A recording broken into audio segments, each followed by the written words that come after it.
Well, if you see this little icon right here, that means your device is muted. So go ahead, click that, and bam, there you go. You would have the option to unmute your device. Step number 2, choose the right output or playback device. Very simple, simply click the search button and then type sound settings. And then of course from the best match result, select sound settings. Great, so now go to the output or playback category and now you can select the right output device. Make sure it's the right one. For example, if you're using your headphones, choose your headphones. If you're using your speakers, choose your speakers.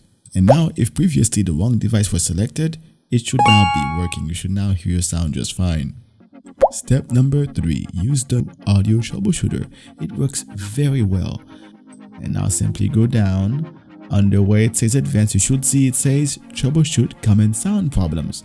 Click on output devices because you can't hear sound coming out. You can't hear anything. And now look, it gives me the option to run a quick scan. Okay, so for example here my sound is muted. I just muted it, and look, as you can see, when I do a scan, immediately it knows that my device was muted. So this tool is really good.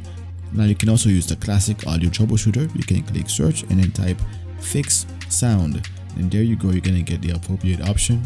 Click that and then you can do a scan. It's going to scan and automatically fix your audio issue.